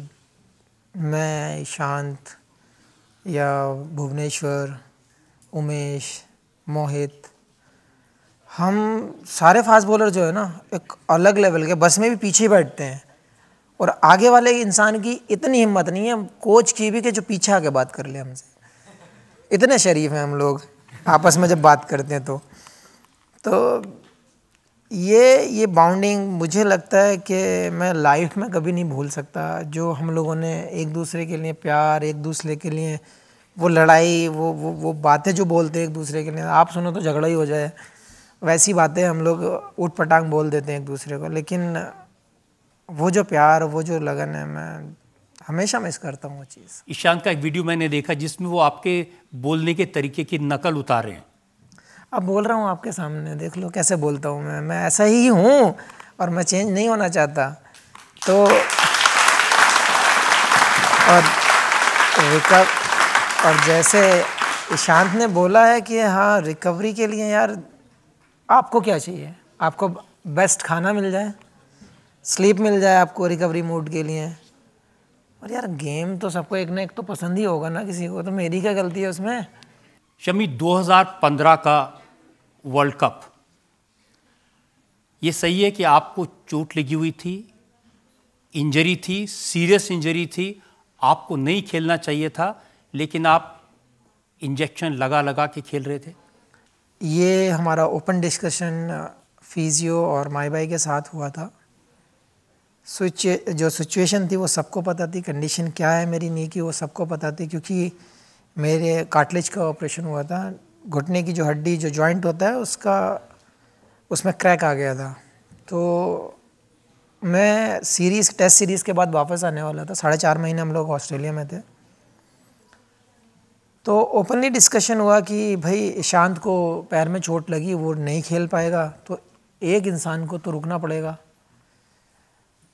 तो मैंने डॉक्टर से यही पूछा, मैंने यार मैं खेल तो सकता हूँ लेकिन मुझे ये बताओ ये घुटना बीच में तो नहीं छोड़ेगा मैच को, क्योंकि मैं कभी भी जब गेम खेलता हूँ मैं हमेशा ये शॉर्टी चाहता हूँ कि मैं गेम को बीच में ना छोड़ूँ, कि मेरी जगह कोई ना भर पाए और मैच हार जाए, वो मैं कंट्री के लिए नहीं चाहता। तो ये ओपनली बोल दिया गया था, डॉक्टर ने कॉन्फिडेंस दिया मुझे पूरा कि ये घुटना आपको बीच में नहीं छोड़ेगा। हाँ, कहते हैं 19 से 20 चीज़ ख़राब हो जाती है या 20 से 19 में अच्छा हो जाता है, तो 19 से 20 हो सकता है, 22-24 नहीं होगा। मैं ठीक है, फिर मैं पेन किलर लेके खेल लूँगा।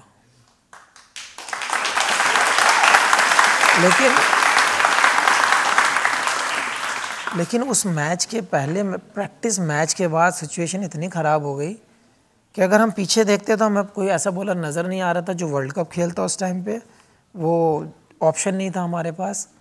और जो 4 महीने से खेल रहे थे जिनको कंडीशंस पता थी, उनमें से एक जा चुका था, दूसरा टूटा हुआ था।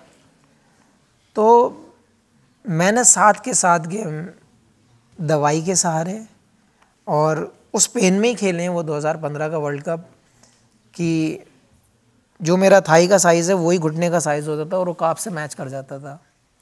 लाइक 50 ml के आसपास फ्लूइड निकलता था हर मैच में। तो मैं मैच खेलता था, बस होटल जाती थी और मैं अपनी कार से हॉस्पिटल जाता था, इंजेक्शन लगवाता था, होटल आता था, 3 दिन आराम करता था, चौथे दिन ग्राउंड पे जाके वापस, 5वें दिन मैच। ये मेरा पूरा शेड्यूल था।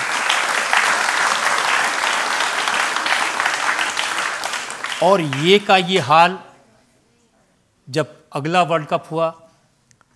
सर पहले तो मैं इससे ही परेशान था कि 4 mm का पीस इसमें टूट के बाहर ही निकल गया था, मसल में पता नहीं कहाँ फंस गया था वो, तो वो उससे निकला था। ये बेहतर करके आया अगला वर्ल्ड कप में, ये इसका एक्लिस का हो गया। बट 2023 के वर्ल्ड कप में करम है ऊपर वाले का कि जैसा बंदा चाहता है ना कि लाइफ में मेरे साथ ऐसा हो, मेरे इस प्रोफेशन में, जैसे मैं चाहता था कि बॉल मेरी बात सुने या मेरे तरीके से चले बॉल, वो उस वर्ल्ड कप में बॉल वैसी चल रही थी जैसी मैं चाहता था। क्योंकि वो अगर मैंने सोचा बिल्कुल फ्लैट विकेट पे जहाँ पे बॉल हिल भी नहीं रही होगी, वहाँ पे अगर मैं सोच रहा था ना कि हिलेगी ये बॉल और अंदर जाएगी या बाहर जाएगी, तो वो जा रही थी वहाँ पे बराबर, जो मैं चाहता था वो बराबर हो रहा था वहाँ पे। लेकिन सेम सिचुएशन थी, डे 1 से पेन में खेलना, नमनस के इंजेक्शन लेना, क्योंकि मैं जो फॉर्म चल रहा है, जो वर्ल्ड कप जैसा आपका ड्रीम होता है कि आप चाहते हैं कि आप, मुझे तो नसीब हुआ है कि मैं कंट्री के लिए इतने सारे वर्ल्ड कप खेला हूँ, बट हमारा ड्रीम होता है कि हम कंट्री के लिए कोई एक छोटा सा कंट्रीब्यूशन कर सकें या हम वर्ल्ड कप खेल सकें। तो उस फीलिंग को मैं बीच में नहीं छोड़ सकता था। तो मुझे ये पता था कि हाँ, कहीं ना कहीं यार वर्ल्ड कप जैसी चीज़ है और काश हम जीत जाएं कंट्री के लिए, तो वो बेस्ट फीलिंग होगी। इसको तो मैं बाद में देख लूँगा, लेकिन क्या करें। अगर दर्द में, पेन में इंजेक्शन लगा के इतने खतरनाक बॉलिंग कर सकते हैं, अगर ठीक होते तो क्या करते आप? सर अगर ये मैच्योरिटी, स्किल लेवल अगर मेरे पास अगर उस टाइम पे होता तो नो आइडिया। ये मुझे भी नहीं पता क्या होता, बट मुझे लगता है कि मैं अब से ज़्यादा तेज़ तब था जब मैं इंडिया खेलने आया था। स्पीड ज़्यादा थी उस समय, बट वो स्किल नहीं था, वो अवेयरनेस नहीं थी, वो स्मार्टनेस नहीं थी कि हाँ बॉल के साथ कैसा होता है। क्योंकि अब फिर वहीं पे बात आ जाती है, लोड घूम मैं गाँव ही पहुँच जाता हूँ, क्योंकि वहाँ पे है नहीं ऐसा स्किल, कोई सिखाने वाला नहीं है, वहाँ पे कोई ऐसी चीज़ें प्रोवाइड नहीं है कि आप स्किल को प्योर कर सको। इवन कोच भी नहीं है, तो फिर आप क्या ही सीखोगे, आप देख देख के सीख रहे हो। आप सीखते कहाँ हैं? वसीम अकरम ने आपको कहा कि अपना रनअप छोटा कर लो, आपकी हाइट ज़्यादा नहीं है, बाद में मुश्किल होगी, आपने उनकी बात थोड़ी मानी। मैं उनको पूछा था, मैंने आपके इतने से रनअप में कैसे कराते हो आप ये सब चीज़? कह रहे हैं एक लेवल के बाद ना हमें छोटा करना पड़ता है रनअप। तो मुझे वो लॉजिक समझ नहीं आया। मैंने हो सकता है वर्क करता है या फिर उनके लिए वर्क किया हो, उनके स्किल पे सूट किया हो, बट मेरा रनअप कभी ना तो पहले दिन छोटा था ना आज छोटा है। मैं हमेशा सेम रनअप से भागता हूँ, सेम डिस्टेंस है मेरे पास। इवन आज और ज़्यादा फोर्स लगाता हूँ दौड़ने में, और आज ज़्यादा कंफर्टेबल फील करता हूँ। इंजरी से पहले जो मेरा रनअप था और आज के रनअप में बहुत बहुत फ़र्क है और बहुत कंफर्टेबल है। इसलिए मैंने उनकी बात नहीं मानी ये चीज़, क्योंकि मुझे सूट नहीं कर रहा था। आपने तो डॉक्टर की बात भी नहीं मानी। डॉक्टर ने कहा था कि ऑपरेशन के बाद बॉलिंग तो छोड़िए, चलना भी मुश्किल होगा। हाँ, ये इस पैर की बात है। अभी 23 के वर्ल्ड कप के बाद बड़े प्यार से गया था मैं वहाँ पे। मैंने यार हो सकता है ये टूटा ना हो, कुछ ना हो, लेकिन टूटने के साथ गला हुआ भी निकला अंदर। तो वो बोले एक काम करते हैं, पहले ऑपरेशन नहीं हुआ था, बोले इंजेक्ट करके देखते हैं अगर इससे खुल जाए तो। क्योंकि कभी कभी क्या होता है मसल्स आपस में जुड़ जाती हैं, तो वो इंजेक्शन लगाने से वो खुल जाती हैं। वो भी नहीं हुआ तो बोले ऑपरेशन करना पड़ा। मैंने भाई कर दो, अब ख़त्म करो इसको, इतना नहीं टान सकता मैं पेन। क्योंकि सुबह में उठने के बाद अगर मैं बाथरूम नहीं जा सकता इतनी दूर, तो फिर मुझे ऑपरेशन एक ही ऑप्शन था। उसके बाद वो जब बोले कि हाँ मैंने कितना टाइम लगेगा, तो बोले 1 से 1.5 घंटा लगेगा आपको ऑपरेशन थिएटर में, उसके बाद आप शिफ्ट हो जाओगे। ठीक है। तो वो थोड़ा सा वैसा था, क्योंकि स्पोर्ट्स के जितने भी प्लेयर्स हैं उनके साथ रहता है, तो वो यहाँ पे इंजेक्शन लगा रहा था। तो वो बोला आपको ना 30 सेकंड में नींद आ जाएगी। तो यहाँ जब इंजेक्शन लगाया तो ठंडा ठंडा लगा मुझे थोड़ा सा। तो मैं बोलने वाला था कि मैं मरते मरते 1 मिनट तो ले ही जाऊँगा। 3 ही गिन पाया मैं, खत्म। मैंने यार 3 में मैं जब 3 सेकंड के अंदर मैं बेहोश, तो उसने ऑपरेशन किया। उसके बाद जब मुझे होश आया ना तो थोड़ा धुंधला दिख रहा था। तो बोले हम ही डॉक्टर हैं, पहचाने? मैंने हाँ। तो मैं बोला एक सवाल है मेरा आपसे, कितने दिन में मैं ग्राउंड पर उतर सकता हूँ? उसने मेरे मुंह को देखा, पैर को देखा, फिर आपको लगता है आप खेल पाओगे? मैं तो सोचा तुम चल लो पहले, ये बहुत बड़ी बात है आपके लिए। मैंने ऑपरेशन तुमने ही किया ना, कोई और तो नहीं था? बोले नहीं। मैंने मैं खेलूँगा। तो बोले अभी तक तो ये ऑपरेशन में हुआ नहीं है ऐसा, बहुत कम लोग ऐसे हैं जो ग्राउंड पर उतर सकते हैं। खेलने की बात नहीं कर रहा हूँ, ग्राउंड पर उतरने की बात कर रहा हूँ वैसे। और बोला, उसने बोला कि हाँ अगर आप ग्राउंड पे मैच खेले इस इंजरी के बाद, रिकवर करने के बाद, तो मैं आपसे मिलने इंडिया आऊँगा। मैच खेला और मुझे मिलने आया। बट आपका कॉन्फिडेंस है, आपका ये आपके गट्स हैं। अगर आप अब अगर और आप ये जो हिम्मत नहीं आ रही करोड़ों तो- लोग हैं, इनकी दुआएं आपके साथ हैं। सर ये सबसे पहले मेरे लिए क्या किसी के लिए भी, आप जब कोई भी प्रोफेशन या किसी में होते हैं, जब आप देश के लिए कुछ करते हैं तो सबसे पहले आपका क्राउड का, आपका सपोर्ट, आपका प्यार, वो हम लोगों को ज़्यादा पंप अप करता है, तो वो बहुत ज़रूरी होता है। एक दो सवाल ले सकते हैं। हम सभी को पता है कि आप अपने इंजरी से काफ़ी समय से रिकवर कर रहे हैं, तो मेरा सवाल आपसे ये है कि क्या आप वापस खेलने के लिए तैयार हैं या नहीं? यार मैं दिलीप ट्रॉफी खेल के आ गया, और क्या चाहिए मेरे से। बट जहाँ तक इंजरी का सवाल है, बहुत ही आपको पैशनेट होना पड़ेगा अगर आपको दोबारा से ग्राउंड पे आना है, क्योंकि जब कार्टिलेज हुआ या आपका एक्लेस ऑपरेशन होता है तो ये बहुत सीरियस इंजरीज़ हैं। तो आपको फोकस, पेशेंस, आपको स्ट्रांग होने की ज़रूरत है।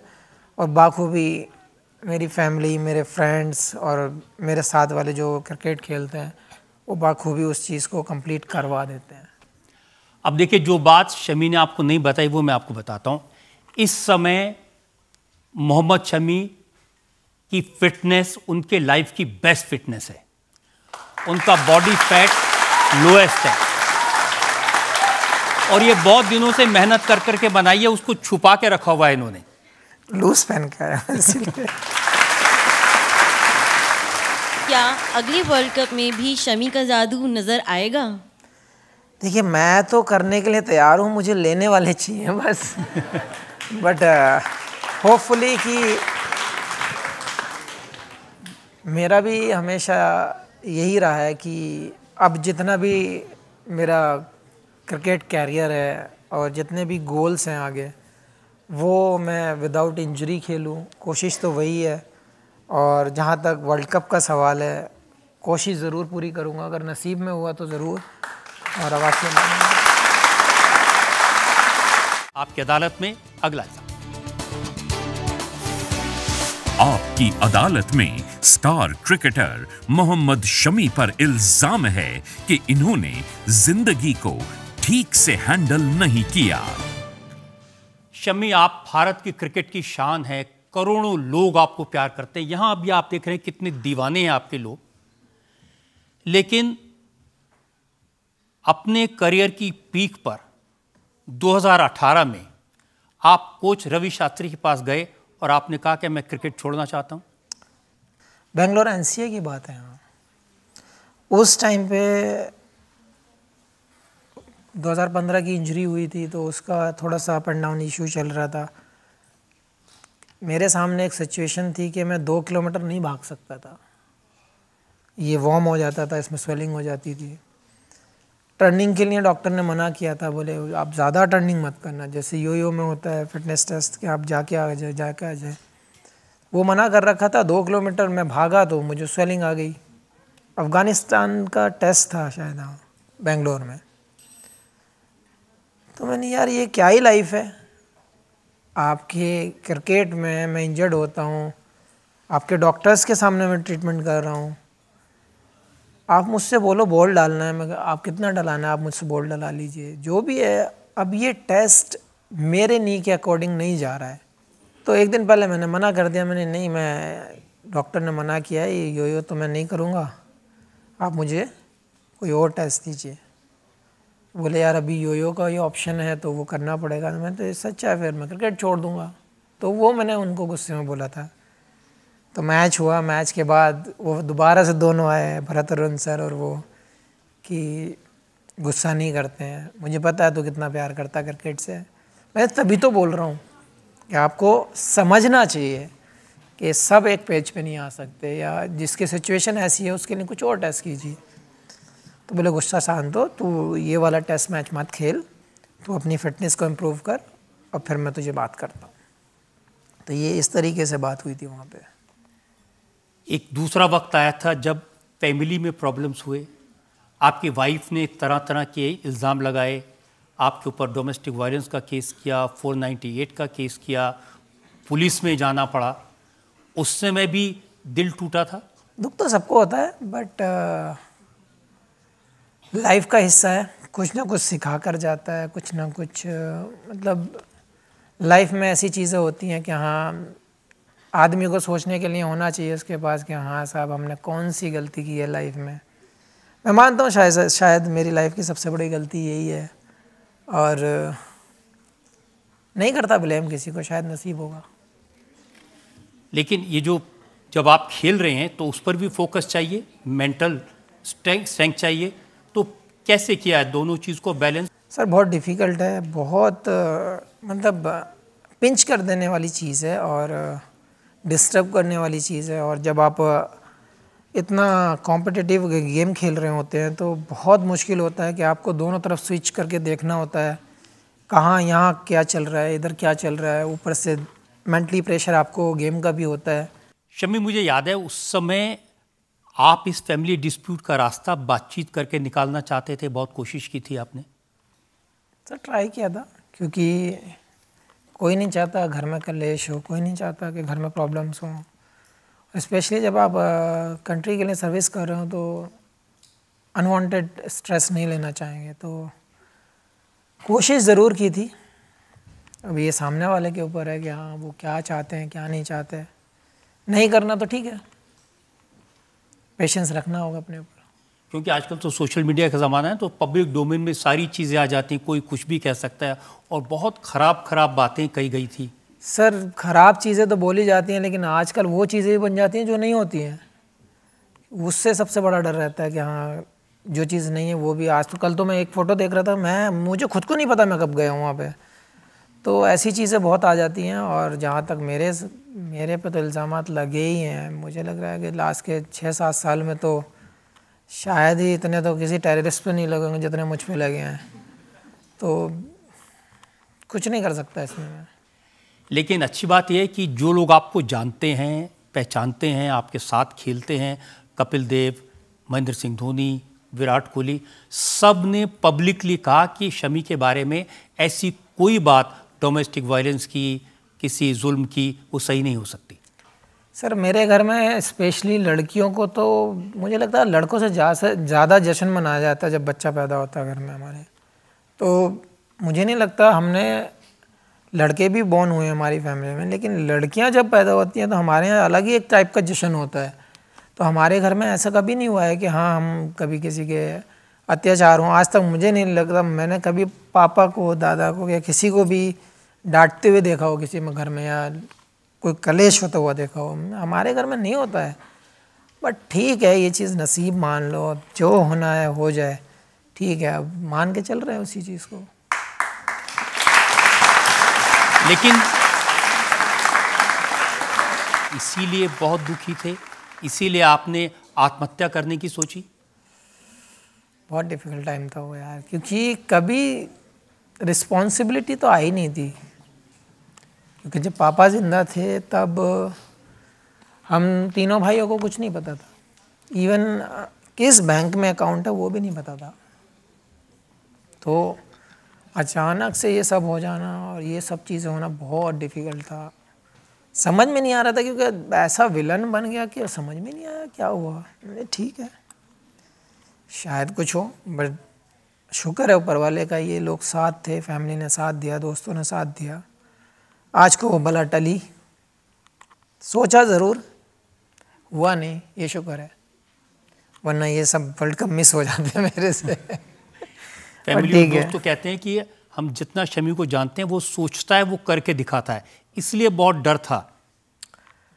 ये तो है कि अगर मुझे जिद चढ़ी तो मैं पीछा नहीं छोड़ता चीज़ का, फिर मुझे करना ही है। मैं गेम को लेकर भी वैसा ही हूँ कि अगर मुझे लगा कि मुझे ये करना है तो मुझे करना है, क्योंकि मैं वैसा ज़िद्दी टाइप का हूँ, बट हार्म नहीं पहुँचाता। ये हमेशा से मैं करता हूँ कोशिश कि अगर मुझे गुस्सा भी है कभी तो मैं अकेले में चला जाता हूँ, फैमिली भी नहीं आती ऊपर। मेरा हमेशा से कहीं भी रहूँ, मेरा रूम हमेशा ऊपर रहता है, जो आदमियों के एक फ्लोर के ऊपर जाना पड़े तो सब समझ जाते हैं, बोले जब ये ऊपर है तो मतलब अब ऊपर नहीं जाना है।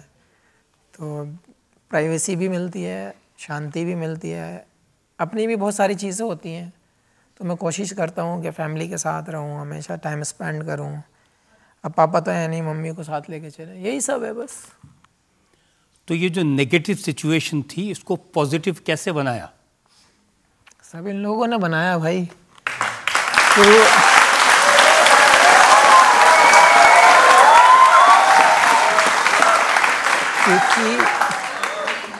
क्योंकि जब वो थॉट आया था मेरे दिमाग में कि ये टाइम है लाइफ के एंड का,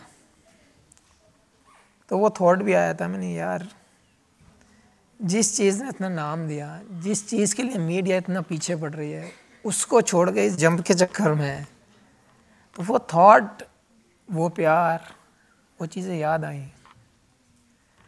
सोचा चलो यार इसको छोड़ो, गेम में लगते हैं फिर। क्योंकि मैंने उन सारी बातों को स्टडी किया, एक पैटर्न देखा है। जब आप सक्सेसफुल होने लगते थे, जब अच्छा परफॉर्मेंस करने लगते थे, उसी टाइम फेसबुक पर या ट्विटर पर कोई ऐसी बात कही जाती थी जो बहुत चुभने वाली होती। हाँ, जलता है मजनू, कोई बात नहीं, होता है हमेशा मेरे साथ। अब तो आदत हो गई है यार। अब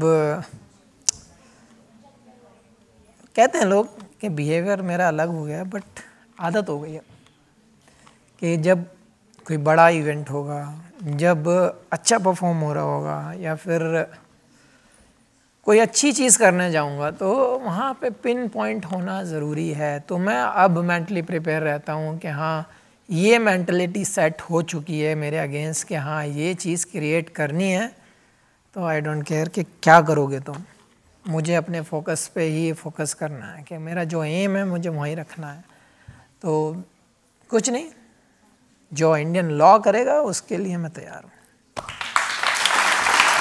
क्योंकि 2023 की जिस परफॉर्मेंस का आप जिक्र कर रहे थे कि आप जैसा चाहते थे वैसा बॉल पड़ती थी, जितनी विकेट चाहते विकेट मिलती थी, और पूरी दुनिया देख रही थी मोहम्मद शमी को, मुझे लगता है वो पीक था एक तरह से एडमिरेशन का, मोहब्बत का, इज़्ज़त का। उस वक्त आपकी वाइफ ने सोशल मीडिया पर लिखा कि मैं क्रिकेट पसंद नहीं करती, शमी की बेटी क्रिकेट पसंद नहीं करती, तो ये बातें हर्ट तो करती हैं। ये सब कहने से दुनिया नहीं बदल जाती है। आप सोशल मीडिया पे भी आपने देखा होगा, बच्ची को जहाँ तक क्रिकेट का पसंद है, बच्ची जब 7-8 महीने की थी तब से टीवी देखती है, वो क्रिकेट देखती है, उसको पता है क्रिकेट क्या चीज़ है। किसी के कहने से कुछ नहीं बदल जाता, किसी के कहने से कोई विलन नहीं बन जाता। तो हमेशा मैं जो मानता हूँ, मैं तो हमेशा ये कोशिश कर रहा हूँ कि जितना फाइट कर सकते हो कर लो लाइफ में, एक दिन आंखें बंद हो जानी है, यहीं रह जाना है, जो अपना हिसाब है। पब्लिक पे एक दो सवाल हम ले सकते हैं। हाँ। आपके दोस्त, आपके फैंस आपका बसा हुआ घर फिर से देखना चाहते हैं, तो आपके क्या ख्याल हैं इस पे? हर इंसान शादी करता है, फैमिली बनाता है, पैसे कमाता है, सब एक सेटिस्फेक्शन है इंसान का। तो मैं हमेशा यही सोचता हूँ कि यार लोगों को शादी का होता है, वो मेरी हो चुकी। बच्चे का होता है, बच्चा है मेरे पास। पैसे का है, वो दे ही रहा है ऊपर वाला अभी तक। अब लाइफ में एक ही चीज़ रहती है, हैप्पीनेस।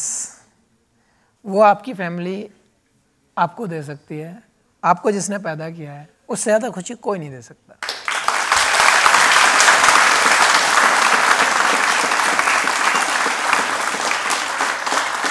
शमी, पर्सनल लाइफ के पूरे मामले को जितनी डिग्निटी से आपने हैंडल किया है और जिस तरह से आपके जो क्रिकेटर्स दोस्त हैं वो आपके साथ खड़े रहे, ये वाकई में काबिल तारीफ़ है। और मैं प्रशंसा करूंगा कि आपने इस पूरे मामले को बहुत शालीनता के साथ हैंडल किया है। एक दो सवाल और ले सकते हैं हम। सोशल मीडिया पे आप पर बहुत सारे मीम बनते हैं, खासकर वर्ल्ड कप के बाद। मीम्स की जहाँ तक बात है, मैं एक ही चीज़, मीम्स को एंजॉय करता हूँ, और इस तरीके से एंजॉय करता हूँ कि कुछ लोगों को जलन तो ज़रूर होती है, लेकिन किसी को अगर मेरी वजह से हंसने का मौका मिल रहा है तो हंस लो। मैं वैसे उसको एंजॉय करता हूँ कि मेरी वजह से बनाओ। अगर आपको मौका मिलता है किसी अदर्स कंट्री में खेलने का, तो आप किस कंट्री के लिए खेलोगे? मैं पागल हूँ।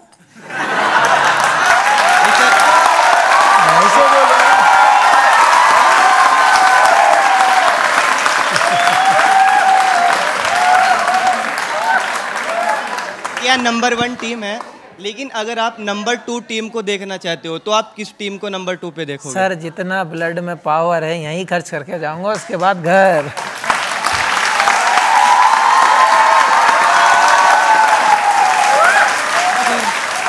छोड़ने का, रिटायरमेंट का प्लान आपने डिस्कस किया है किसी के साथ? क्यों ही करना, सब अच्छा तो चल रहा है। शमी, फाइनल सवाल आपसे पूछना चाहता हूँ, इतना जो मुस्कुरा रहे हो, क्या गम है जिसको छुपा रहे हो? आय हाय,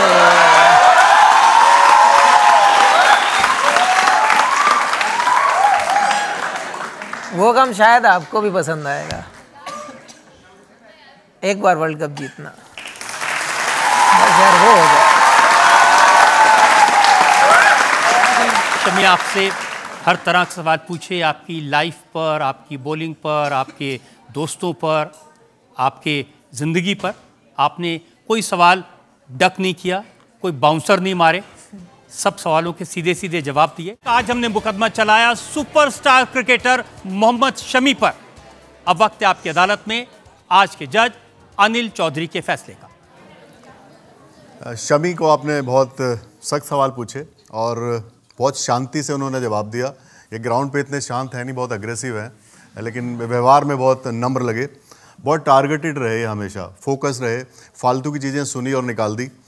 आज उन्होंने कोई नॉबल नहीं करी, वैसे करते हैं ये तो मेरे हिसाब से बहुत सारी चीज़ें उन्होंने बहुत काम की बताई। टीम मैन है बहुत।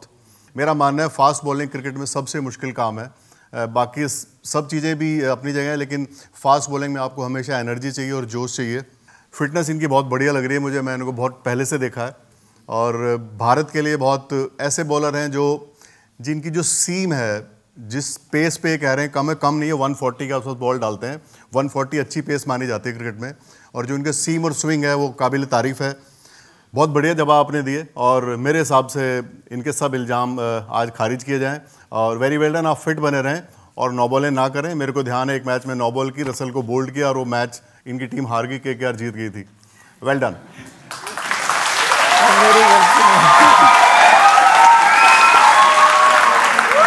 हाँ, कुछ कहना चाहते हैं, सुनिए। एक मिनट। DRS वो मेरी नो बॉल नहीं थी, वो फील्डिंग की नो बॉल थी। बिल्कुल याद, वो मेरी बॉल नो बॉल नहीं थी। मेरी लाइफ में शायद 1 या 2 नो बॉल हुई हैं। अश्विन कप्तान थे, उन्होंने सर्कल में एक आदमी कम लिया था। जी, वो मेरी नो बॉल नहीं थी, तो मैं खारिज करता हूँ।